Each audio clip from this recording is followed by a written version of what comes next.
Good afternoon, everyone. We're here. Welcome to another Maverick. We are happy to have you. And may I just dive in straight away to Dewald Rensburg. He is a colleague and a fantastic investigative journalist. He works with Amabungani, and along with his investigative partner Sipho Masondu, they were the first to be writing about the looting of VBS Mutual Bank. He has the benefit of a decade of financial reporting behind him, and he's here today to tell us how it was actually possible to in insolvency. I'm Bernie from the Daily Mail, and we will host this webinar with you today. Thank you so much for you made the Insider program possible, and we are very much appreciative of your efforts. So, Dewald, I want to dive right in with this new book of yours, your first book that we want to partly discuss, VBS Dream Defrauded. And I want you to tell us how you picked the title. It's very apt time. It's an ideological discussion on its own. And I want you to take us in your confidence and tell us how did you come up with this? Okay, thanks for having me, first of all. The title I chose because I think this whole saga has to be put in a very, very particular context. We all know it as an incredibly egregious bank robbery where the victims were poor, were vulnerable. But at the same time, VBS represents as I put it, a dream defrauded. And that dream was of creating a wholly Black-owned financial services company, one in which many, many people earnestly believed. It would have been probably the only one created, wasn't tethered in some way to a BE deal or some larger white-owned conglomerate. It really looked like the real deal. A lot of people supported it, a lot of people moved their money to it, earnestly believing they were supporting a really noble effort. And in investigating this, you kind of find some people have a kind of cognitive dissonance on the inside even, and that they knew what they were doing and simultaneously thought that they were doing something, grand, and were going to actually achieve what they told everyone this was. This week's marks the first guilty plea in relation to the VBS looting, right? So we heard yesterday about Philip Drieter, the DFO, who helped the bank. He was central to the bank, and he pleaded guilty to racketeering, money laundering, fraud, and contraventions of past provisions. So under Section 105 of the Criminal Procedure Act, he ensured that he got a plea bargain with the state. And can you tell us how strategic is this plea bargain and what does it mean for the NPA's case? Okay, so getting this bargain took a great deal of doing. Drieter fought tooth and nail for an even better bargain. But it is not really an airtight defense for him because the NPA is also using another mechanism in the Criminal Procedures Act. That's Section 204. That allows them to reinstate the balance of the charges against him because he was only convicted and found guilty and jailed on 6 charges. He faced 22 charges. So in terms of Section 204, if he goes and testifies against his fellow accused and the judge finds that his testimony isn't reliable, he could find himself facing the balance of the charges. The plea deal becomes meaningless and he faces the full potential jail sentence he would have in the first place. So there's an axe over his head. He's not out of the woods. I know a lot of people think it's unjust that he's the first one to strike a deal will do effectively half the jail time any of the other people are going to do in terms of mandatory sentencing. But I mean, you could say it's a strategic decision by the NPA. He approached them. They didn't approach him.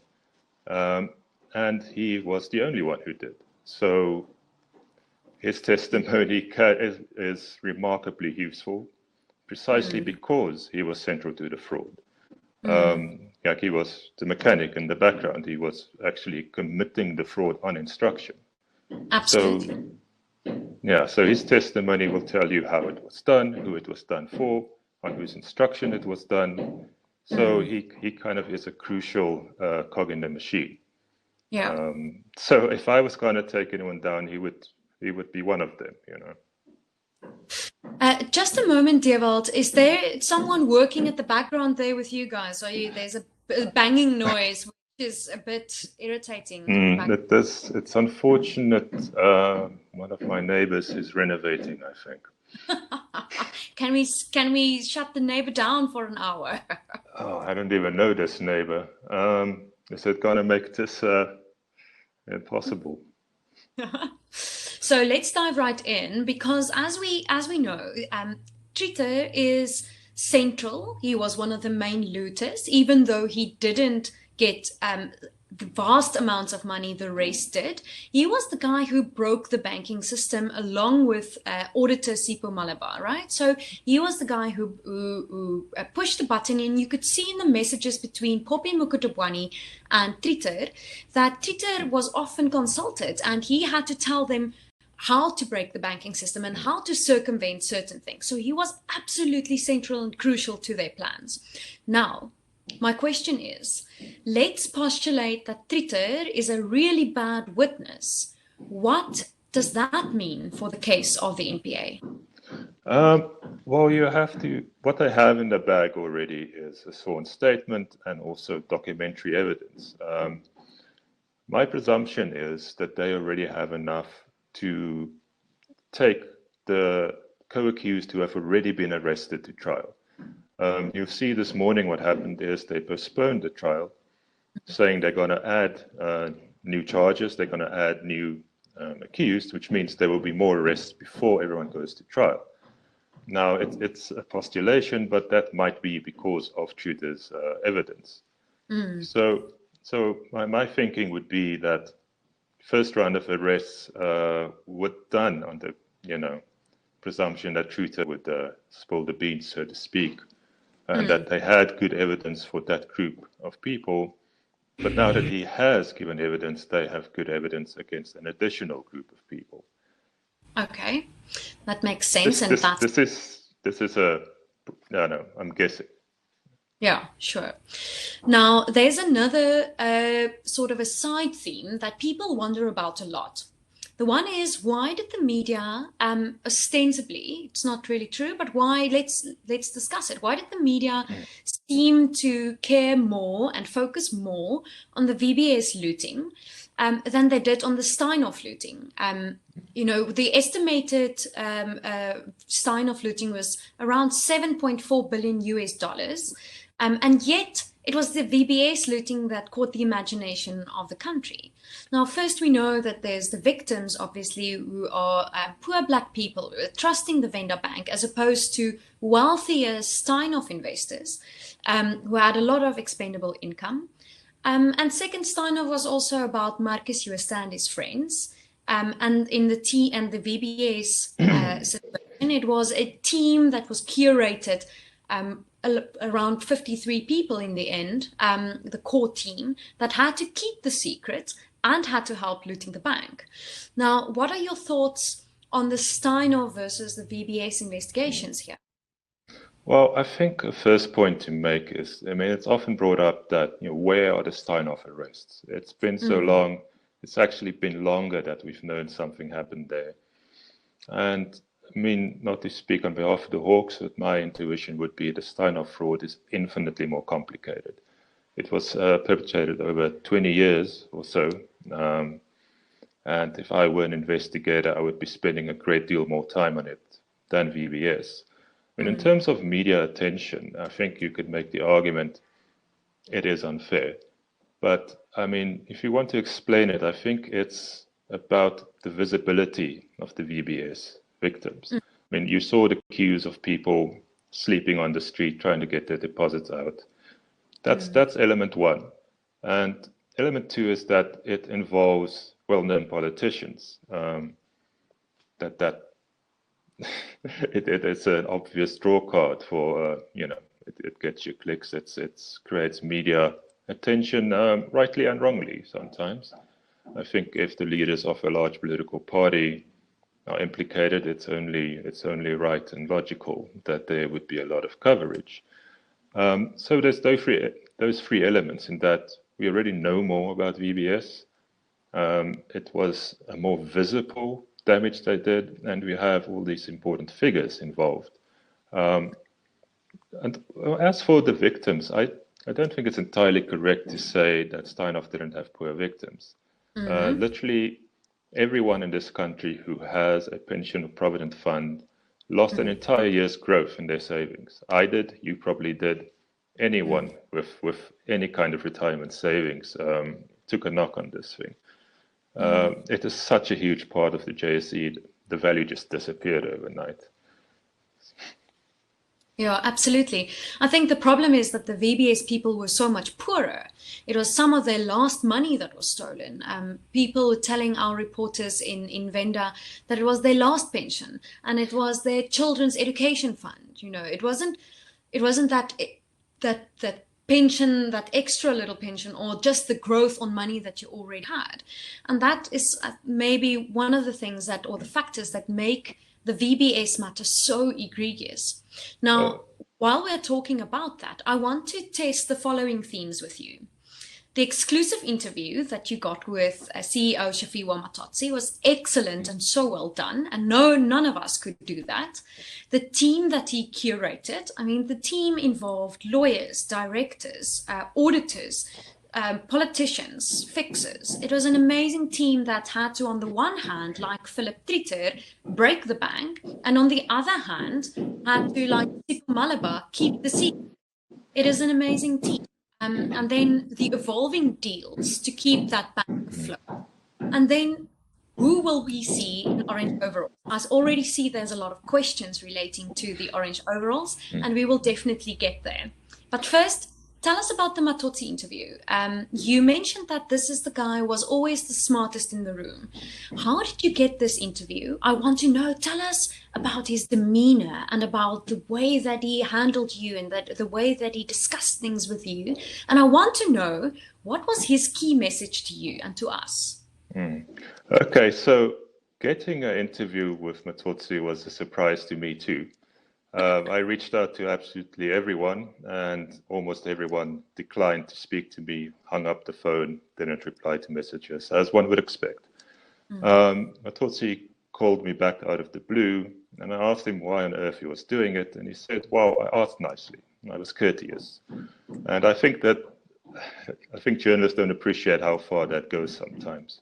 Because villains are people too, you got to treat people with respect.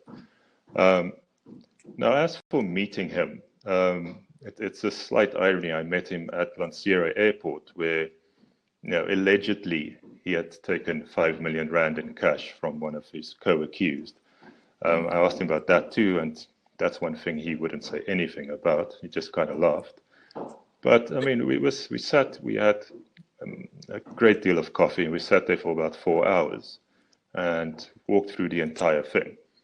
I had a list of questions 2 pages long that I took to the table, but we ended up just having, I think, a very amiable discussion. He is an incredibly likable man. You can kind of see how he would win people's trust. It's hard not to like this guy. Absolutely. GT Ferreira said the same. GT said this is a nice guy. He makes a good impression. Yeah, I also spoke to JT. He said it's very similar to Marcus Jooste. It's like it's a guy who is both smart and you look like you can really trust this guy, but it turns out to not be the case. As for the team he put together, so I make this point in the book, and I think it wasn't well known that a lot of the key players actually were university friends. He, the chair, the CEO, went to university at the same time.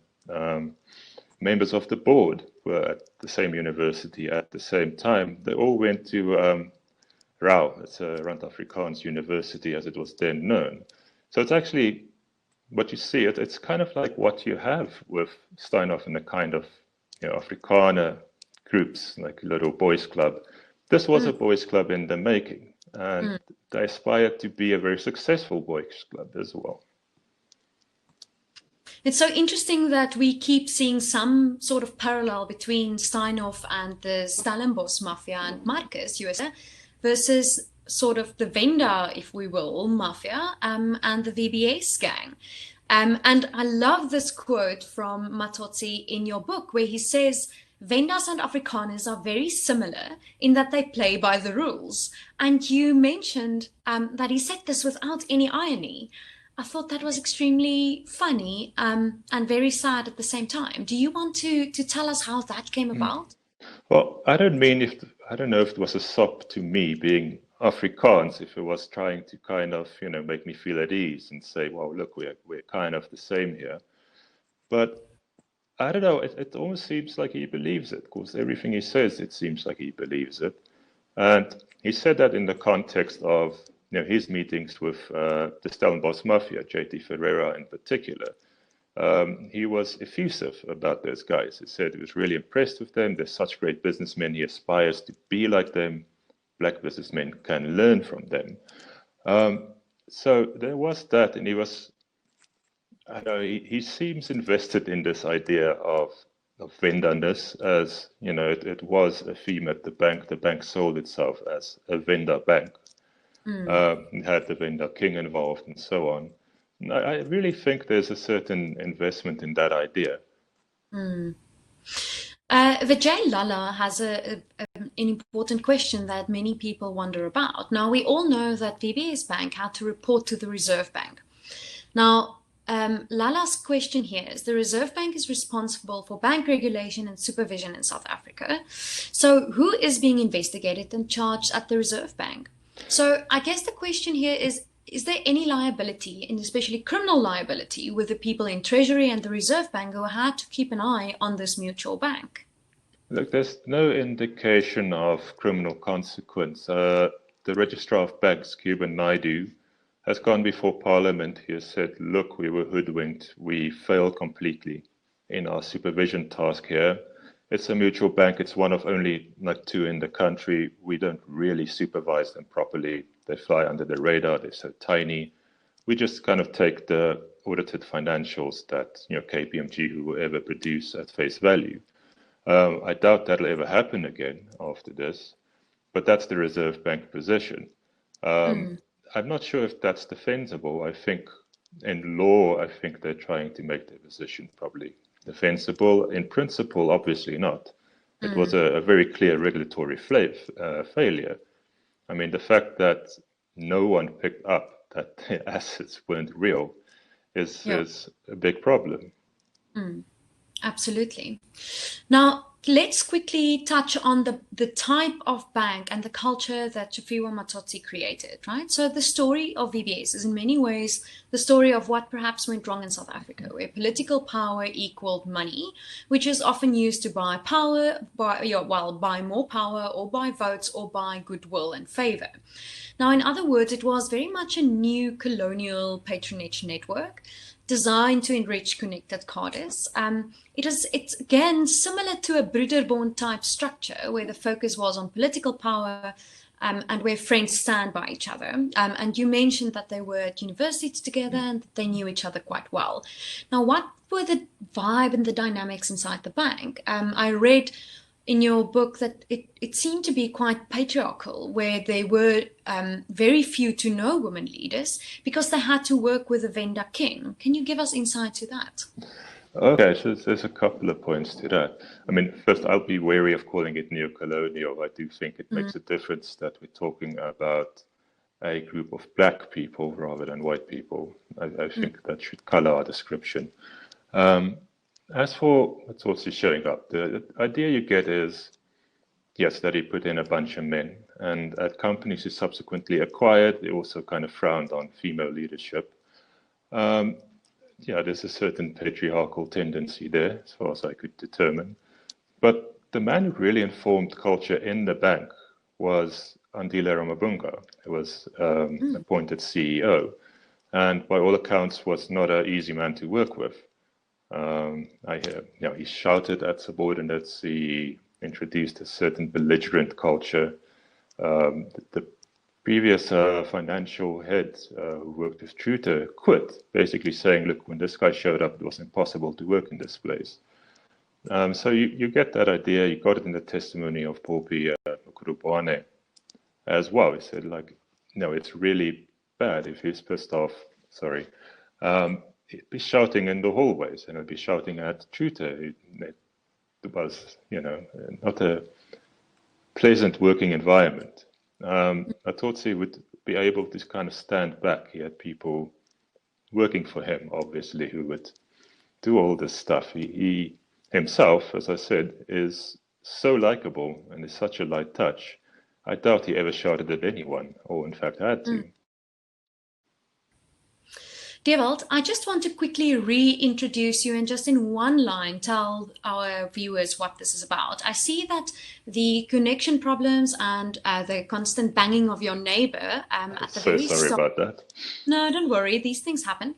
It sort of interfered with certain people hearing us and getting into the picture. So I just want to again say that that this is Dewald van Rensburg.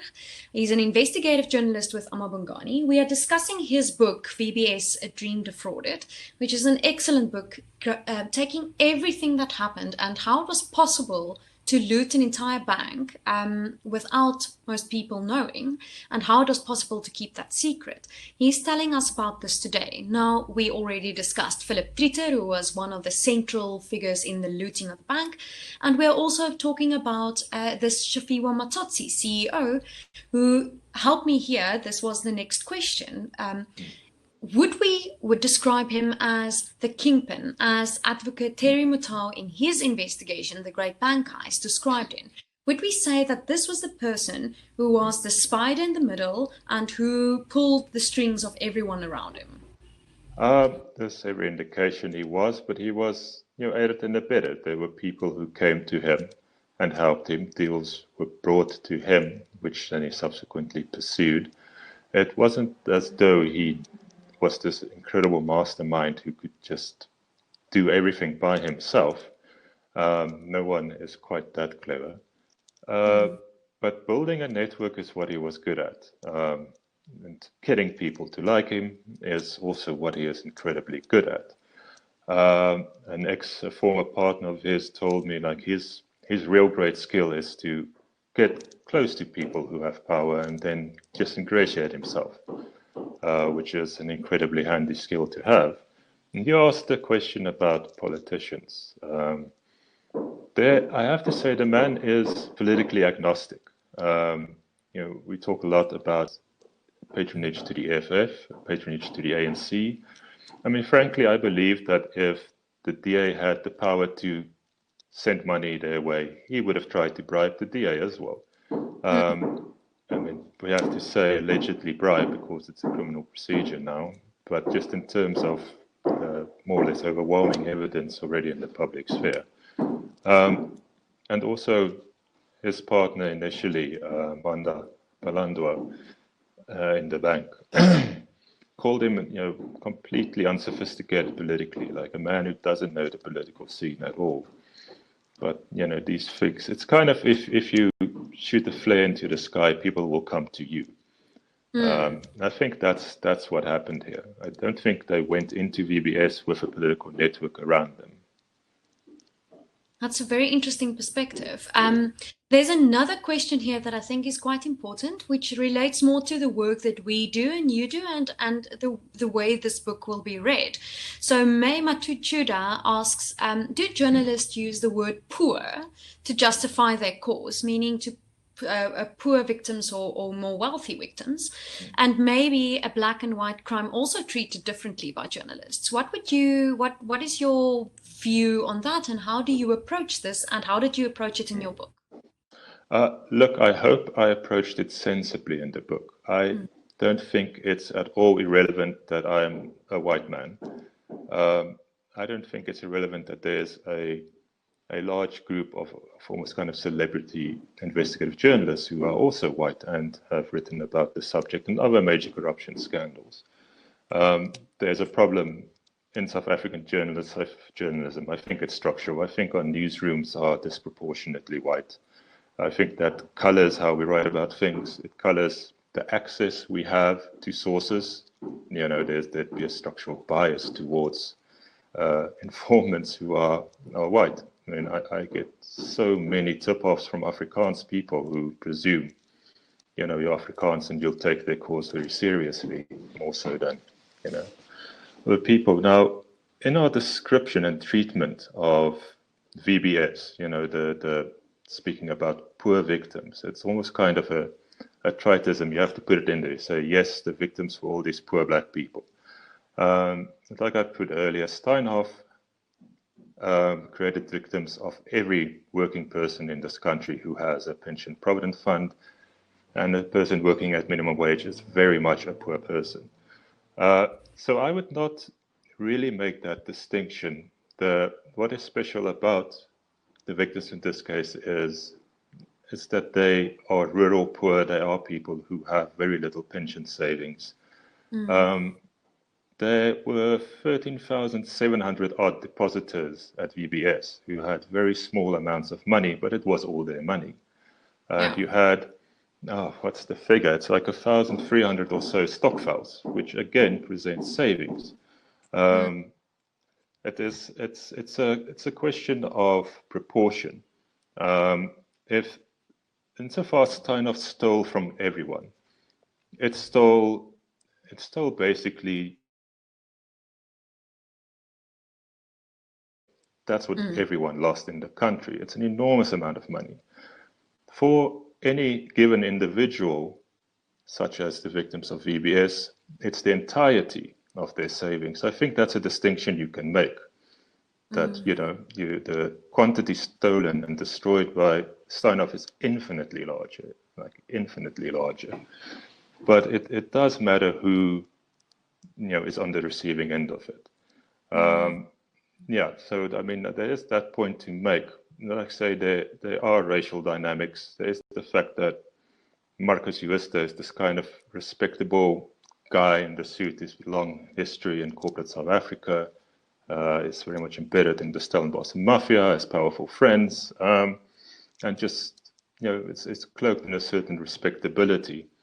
That's problematic, and I hope I've managed to circumvent those problems in this book. Have you ever spoke to some of the victims in the Venda area?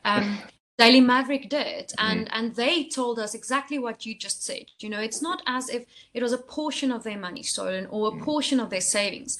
Some of them literally had their last money stolen, or the last money that they had, or their education, their kids' education stolen, their dreams stolen. What is your view and your feedback from the victims in the Venda region?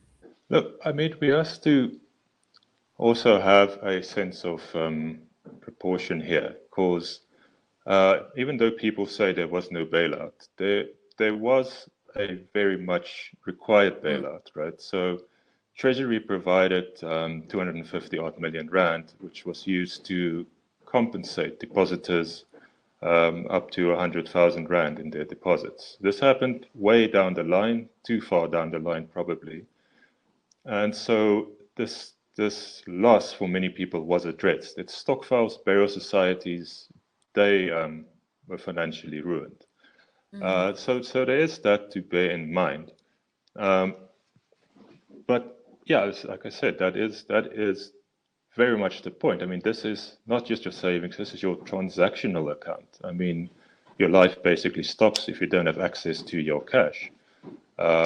It's a devastating blow, and it was months before the government really seriously intervened and allowed people to start withdrawing cash again.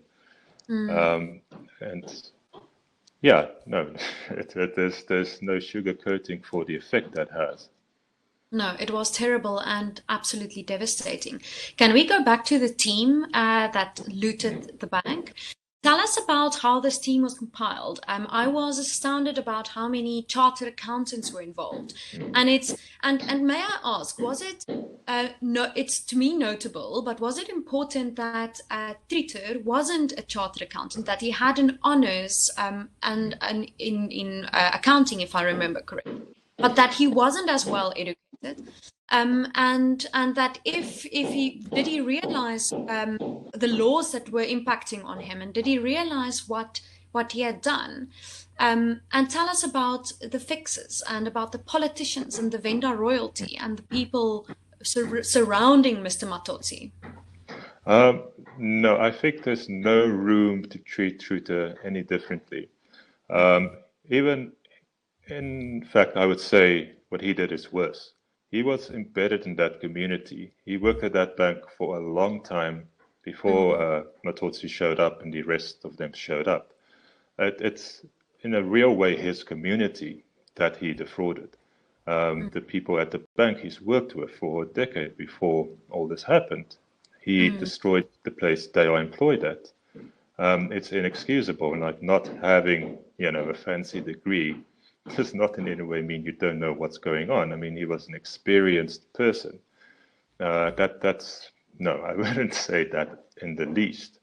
It is true that the rest of the people, people they were chartered accountants and so on. They were very smart, incredibly educated people. I think that helped a great deal in how they managed to pull some of it off when they had to interact with people who invested with them or whose companies they took over.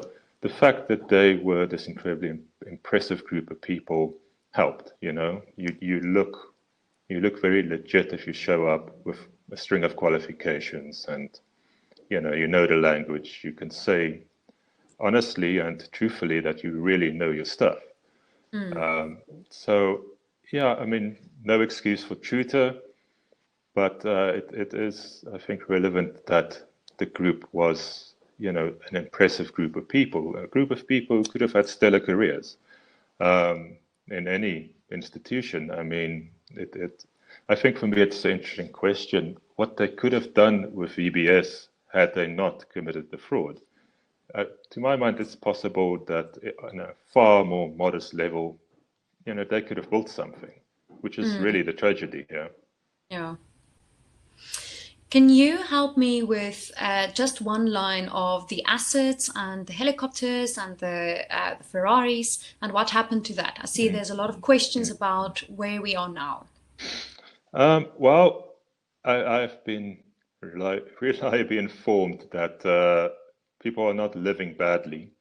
It's not like everything was lost. Like Matossi's house was sold off in auction, for instance. So it's not that they haven't lost anything. There was some suspicious dealings right before everyone got sequestrated. Some people sold their properties very conveniently before they were sequestrated. I don't know if that holds legal consequences for them down the line. But there was definitely an attempt to cash out before they lost their assets.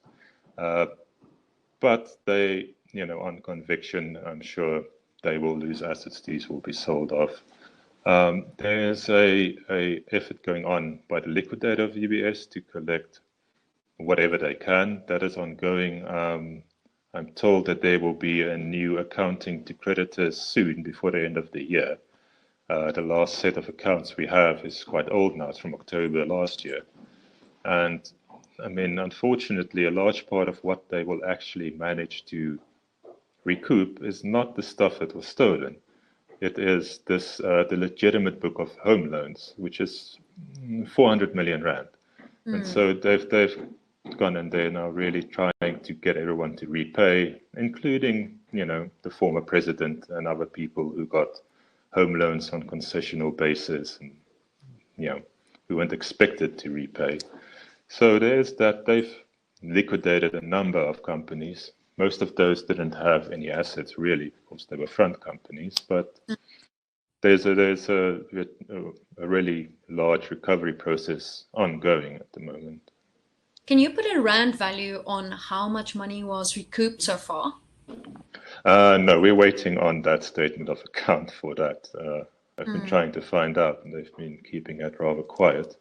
Mm. You're familiar with what was missing, what the hole is. So that's Yeah, 2.3 odd billion rand missing from the balance sheet. yeah. I doubt they'll get even a fraction of that back. Yeah, that's the problem, right? With selling second-hand cars and second-hand helicopters. You never get the value back, and there was a lot of cash that was also spent on all sorts of things. Dewald, before we go to the quintessential deals, I want to first ask you this question from Rosetta Kaba. The Reserve Bank saved the African Bank from collapse, right? So why was this not done with VBS Bank? That's a frequent question. I mean, one distinction you have to make is that African Bank wasn't a bank. It was a micro lender. It didn't take deposits. So the Prudential Authority, the Reserve Bank's, banking oversight department, doesn't really have the obligation to save that bank because it isn't a bank. However, the reason the government, say broadly, intervened at African Bank is that it was deemed to be systematically important. Now, what that means is it had sold bonds to financial institutions and banks. These bonds were used to make the microloans to all sorts of poor people. The loans Okay. defaulted, African Bank folded, and all of these bonds became toxic assets. They will never be repaid. And so the bailout was aimed at stopping the impact on the rest of the financial sector. It wasn't a bailout for African Bank per se. That was their thinking, rightly or wrongly, that's the reason they did it. Okay. Now I really want you to explain to us the deals. Uh, so VBS began as, or the VBS that we know, the looting of the bank, began as stealing the people's deposits, the people's money. Then they started to get municipalities. Then there was this NESFAS scam that they wanted to get from the ground. Then there were the fuel finance and the PIC. And then we talk about this black ops that was sort of thought out in Eagle Canyon Estate where Matotsi lived. Can you take us briefly through the evolution of those deals and tell us how it was possible that we describe this as a Ponzi scheme type looting, and then I want you to lead us right into how did the bank implode? Okay, so there's two parallel things to look at. There's the evolution of the method, and there's the evolution of where they got money from. Mm. So the methods started off basically through overdrafts and related party loans. So they started giving themselves loans, and they started running up very large overdrafts. This is actually the first thing I investigated on VBS. The amount of bonds and related party loans that the executors had. And at that point, I didn't know it was fraudulent. It just looked like incredibly reckless trading for a bank. This was a week after the bank went into curatorship. Only after that, you realize it was part of a larger fraud. So it began with these debts. Then they began paying off their debts by creating new overdrafts for front companies. So you as Matotsi, you have a 10 million rand overdraft now. You've used it to buy stuff. A new company shows up, it gets an account, and it takes a 10 million rand overdraft and it pays it to you. So your overdraft is cleared, but there's this other mysterious company that has this enormous overdraft. Then that evolved to paying off the overdrafts fictitiously. So they'll basically just write in zero where there had been minus 10 million. This creates a fake deposit. And from there, they just skip that step and made fake deposits appear in your accounts. Now, what that does is it creates in the system a fictitious infusion of cash. And this is an automatic process. The banking system says, it sees, okay, this overdraft is gone, which means the 10 million rand cash is now sitting somewhere. And that became the thing that the auditors had to hide later on. Now, when you do this, it doesn't matter if you have fake money in your fake account. It only matters once you spend it outside the bank. And so what happened is people started withdrawing a great deal of money cash and paying it to other banks to buy stuff.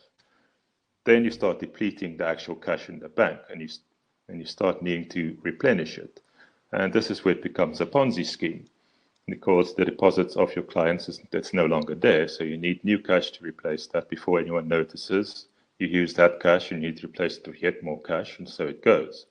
So initially, all they had to work with was the deposits of retail depositors, individuals, stokvels, so on.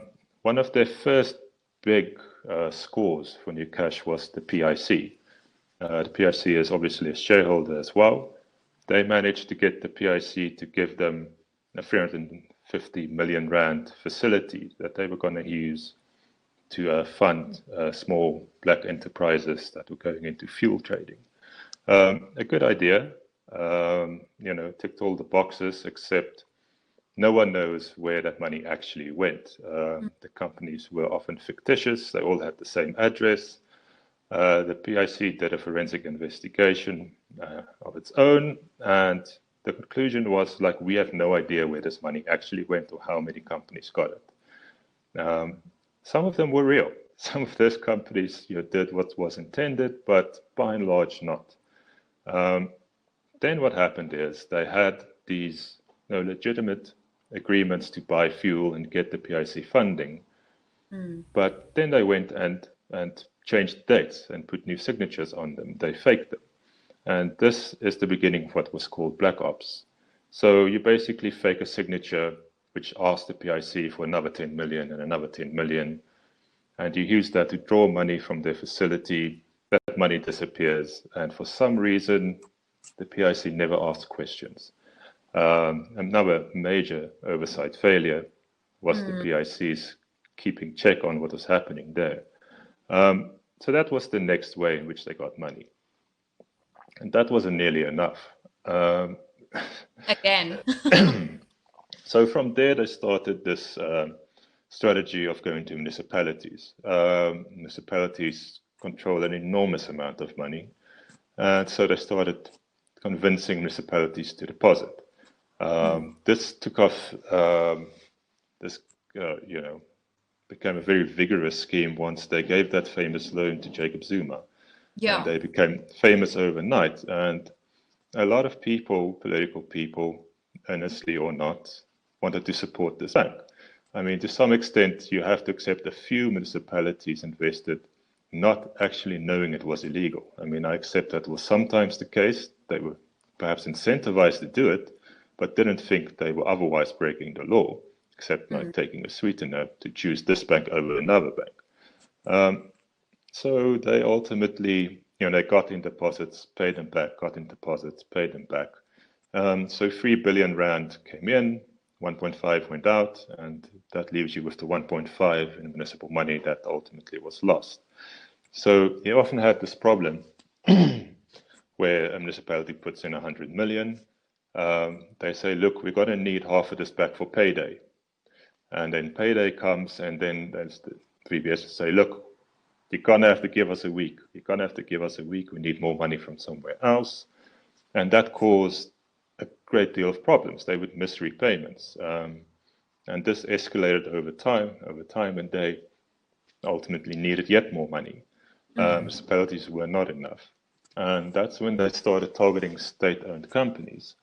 That we'll get to this. That was the last great gambit, which failed.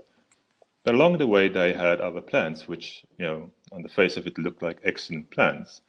They had a strategy. They were going to target church groups. They were going to target taxi associations, that kind of, mass-based things, unions as well, for, mass deposits. Now, it would be, you can speculate what would have happened if they had taken in, the deposit of, the several thousand members of a municipal union, for instance. It would have kept them going for a while, but then you have this obscene possibility that not only the municipality, but all its employees would lose their money. That happened. They actually got a tender to administer funds on behalf of NSFAS. That would have been also a disastrous development. They collapsed before that could be put into practice, but they would have been administering and paying out stipends to students who got state support. And if they started missing those payments, you would effectively have students with no money at the universities. It would have been a disaster. That was only nipped in the bud because they collapsed in time. The final place they looked for money was PRASA, the Passenger Rail Association of South Africa, which is a fairly famous incident. That was also, very politically laden. So they approached PRASA through middlemen to basically get a 1 billion rand deposit, which would have dwarfed anything they've gotten from any individual depositor before that. And had they succeeded, it would have kept the scam going for maybe 2 years. I mean, that was their estimation internally. And if they'd done that, it would possibly have paved the way to also get other parastatals. I mean, they were talking about SAA and so on. Again, obviously, a disastrous development if it had happened. Towards the end, for some reason, this deposit became contingent on the outcome of the ANC leadership race. So when Ramaphosa won at the end of December 17, apparently the deal suddenly was off, and there was a kind of scramble to revive it. The bosses at VBS traveled to Davos for the World Economic Forum. They were trying to get an audience with Municipal even. They were really, scrambling and pulling out stops to lobby to get more money in, because that was the point at which they knew the bank was about to collapse. And this is February 2018, a good month before it actually did collapse. And so that's the escalation over the course of about 3 years of their need for money.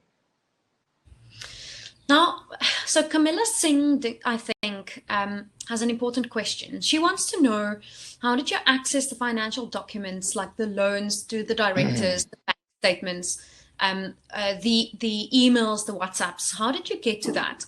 And added to that, I want to question you further on, you wrote a book, and as you say, as an Afrikaans white male on a issue relating to a vendor bank, where most of the leaders and most of the looters were black people, but also most of the victims were black people.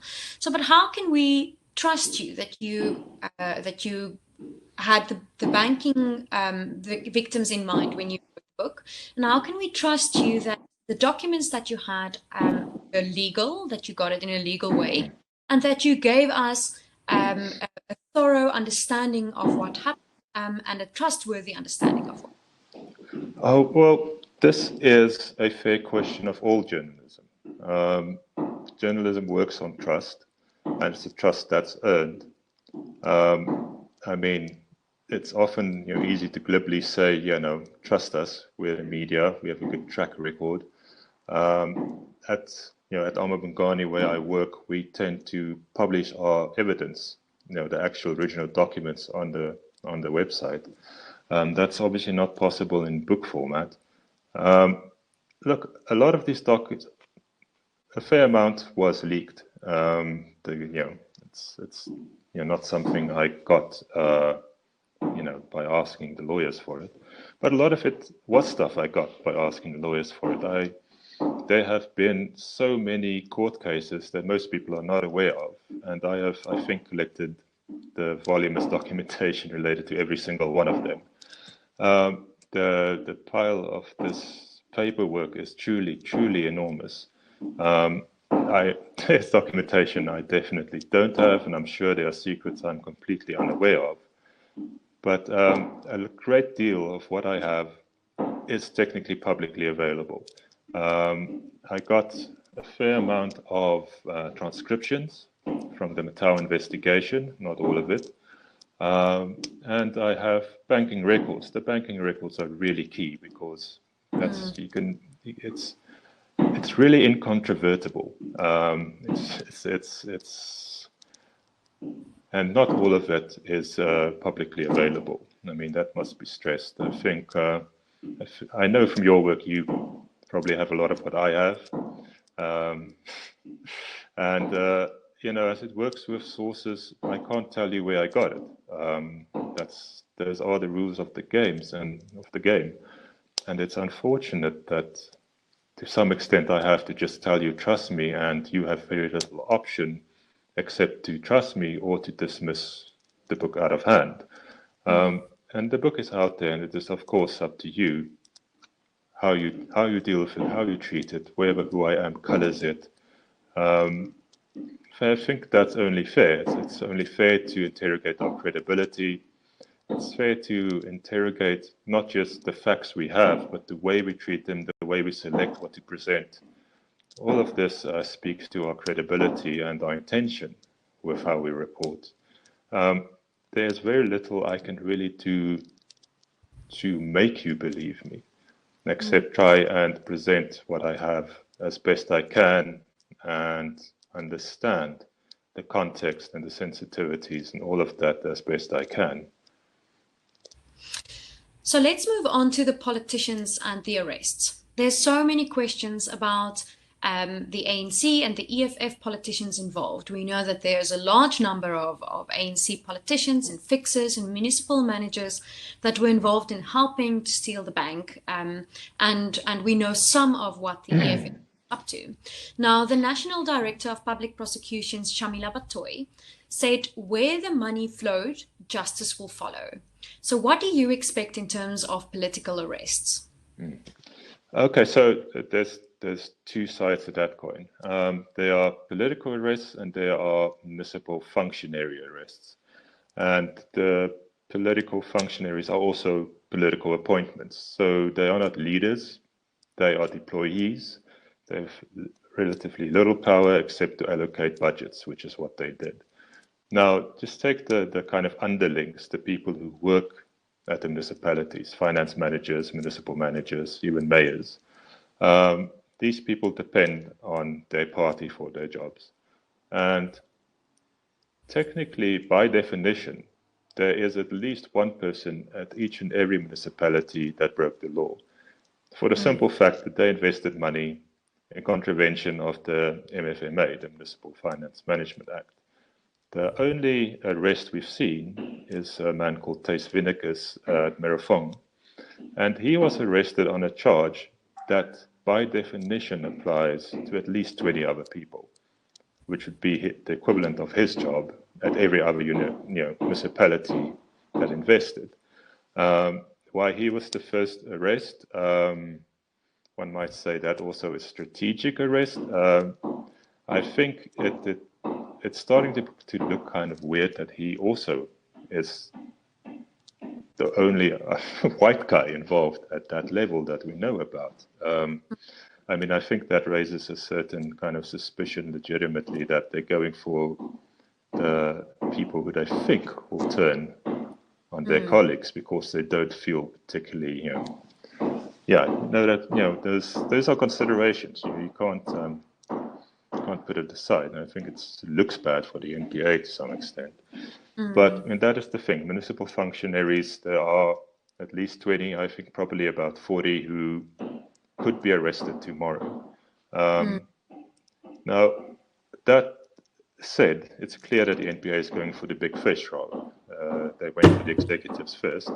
And I think there's an appreciation for which politicians would be targeted.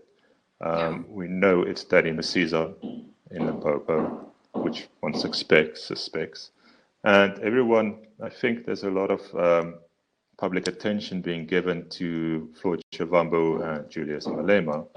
Although myself, I don't think the EFF will be targeted for arrests before ANC politicians involved in this thing. And I think that's fair because the ANC's apparent involvement is infinitely larger. I make the point in this book that all the attention given to the EFF is precisely because its involvement implicates possibly its top leadership. With the ANC, the top guy implicated is Danny Masiza, provincial boss, which is far lower down on the hierarchy. So you're talking about something that could actually compromise, even destroy a political party, versus something that could affect the provincial leadership of the ruling party. And also, Julius is Julius, and people love a Julius story, so that accounts for the way the EFF has become almost the face of VBS, rightly or wrongly.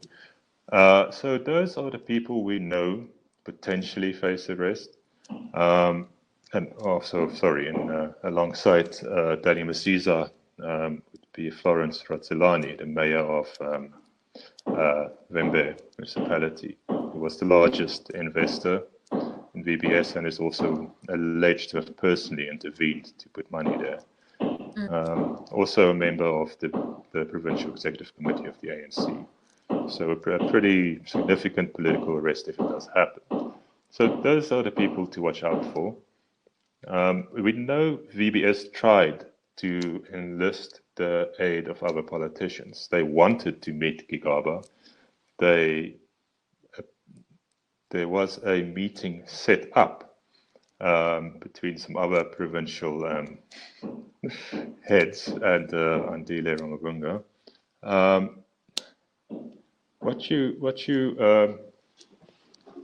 What you have is the possibility of politicians having been involved that we don't even know about. I mean, you have like a snatch of conversation via WhatsApp where it said that, okay, Ramabunga, you're going to go meet with Supra, the former premier of Northwest.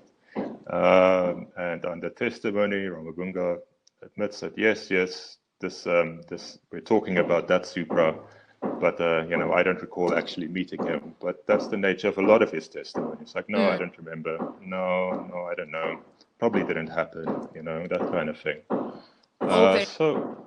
So I mean, there's the investigators have a lot to go for. We are at the end of our time. We have learned a lot from you, and we are very grateful to have tapped into your knowledge base. Thank you very much. I see there are a few questions again relating to a dream defrauded. So Dewald already explained that, and you can go and look at the recording of this webinar for a full explanation of what that was about. I just want to say something about bias and about believing in you and believing in this book. Now, I personally believe that we all have our biases, right? When you look at me, it's a white woman, 34, grew up in the Free State. There will always be a bias, no matter who the writer is. But journalistic bias always relates also to, or not being biased, relates to when a different person have the same documents and the investigation can come up with the same findings. Now, my findings and with the documents that I have is exactly the same as Dewald's. So I can vouch for his unbiased view in this book. It's an excellent book. It gives an overview of what happened, and there are remarkable insights, and you can see that a lot of hours went into it. You can go at the right of your screen. There's an offers button where you can buy the book under offer. Moment, so you can do that and look at it for yourself, and maybe we can also keep an eye on the matter and see if anyone is suing Dewald for talking nonsense, and that will also be a very clear indication of whether we should and should not believe him. But I do agree with Dewald. Always ask questions, and always ask the hard questions of journalists, of the politicians, and of the people around you. The more you read, the more sources you get to inform your opinion, the best you will guard yourself against false beliefs. Thank you so much for joining us. Dewald, thank you for helping us, educating us, showing us what you do. And again, lastly, to the Daily Maverick Insiders, we are very appreciative. Thank you for making this possible. Good day. Bye.